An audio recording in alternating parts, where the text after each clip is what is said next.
तो भाई संत रामपाल जी महाराज जी के शिष्यों में और प्रेम भैया की जो शिष्य है भाई, दोनों में अफरा तफरी मच गई कि मनुष्य जीवन का मूल उद्देश्य क्या है। तो सबसे पहले इस प्रेम भैया की शिष्य की विचार सुनो। और वो जो यानी कि मोक्ष के चक्रों में पड़ गया ना, वो कभी सच्चा संत नहीं हो सकता। वो तो हर बार इस धरा पे आकर और उस भगवान को प्राप्त करना चाहते हैं और इस दुनिया वालों को तारते हैं। तुम कहाँ चक्रों में पड़े हुए हो भाई? मोक्ष मोक्ष मोक्ष क्या होता है? मोक्ष मोक्ष की फुल फॉर्म का भी पता है आपको? तो जैसे कि प्रेम भैया की शिष्य की बात सुनी जो वाकई में भोड़ा है भाई, इसको कुछ पता नहीं।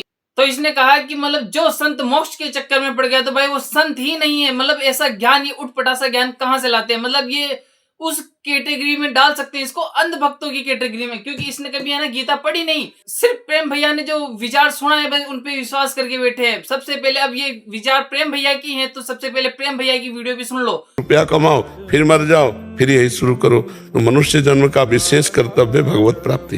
अगर भगवत प्राप्ति नहीं तो जीवन बेकार है, फिर उसका कोई महत्व नहीं। भाई जैसे कि आप सभी ने भाई कल की सर की वीडियो सुनी, तो इन्होंने कहा कि भाई मनुष्य जीवन का मूल उद्देश्य भगवत प्राप्ति है, जबकि इनको है ना भगवत का ज्ञान प्राप्त नहीं हुआ, तो इनको भगवत प्राप्ति कैसे होगी? भाई सबसे पहले भाई मैं बोलूंगा, आप विश्वास नहीं करोगे, तो सबसे पहले आपको दिखाते हैं।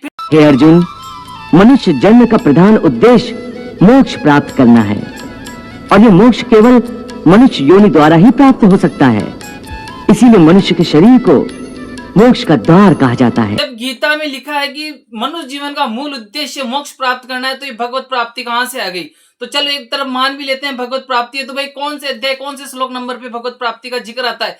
और मतलब श्रीमद् भगवत गीता अध्याय 16 के श्लोक 23 में कहा है कि जो पुरुष शास्त्र विधि को त्याग कर अपनी इच्छा से मनमाना आचरण करता है, उसको न सुख होता है, न कोई सिद्धि प्राप्त होती है, यूजलेस। इसलिए प्रेम भैया की दो राधा और रानी भाई बीमार पड़ी है, क्योंकि उन्होंने शास्त्र विधि के अनुसार भक्ति नहीं की। शास्त्रों में कहा है कि मनुष्य जीवन का मूल उद्देश्य, प्रधान उद्देश्य भाई मोक्ष है, और जबकि हमारे प्रेम भैया जी कहने हैं कि भगवत प्राप्ति है। इन्होंने मोक्ष का मतलब भी समझा ही नहीं कि मोक्ष किसे कहते हैं। समाज शिक्षित है, एक बार गीता खोल के देखो भाई। प्रेम भैया के पास तो बहुत सारे पैसे हैं, शिष्य हैं, वो दान देते हैं, तो ये डायलिसिस करा सकते हैं खुद की किडनियों की, राधा रानी की। हम जैसे गरीब आदमी नहीं करा सकते, इसलिए शास्त्र अनुसार भक्ति करनी पड़ेगी यदि भाई सुख चाहिए, मोक्ष चाहिए तो। और ये भगवत प्राप्ति का कौन सा अध्याय, कौन से श्लोक में ये वर्णन मिलता है, हमें जरूर बता देना भाई। जैसे कि आपने इस शिष्य की वीडियो सुनी, तो उसने कहा था कि भाई मोक्ष मोक्ष क्या है ये मोक्ष? तो भाई अगली वीडियो में बताएंगे, क्योंकि प्रेम भैया को इतना ज्ञान नहीं है, इतना नॉलेज नहीं है कि मोक्ष किसे कहते हैं, इसकी बूंद समुन्द्र में कैसे मिलती है भाई, अगली वीडियो में बताएंगे। इस वीडियो पे आपके विचार जरूर रख देना कि भाई मनुष्य जीवन का मूल उद्देश्य क्या है भाई, भगवत प्राप्ति या मोक्ष।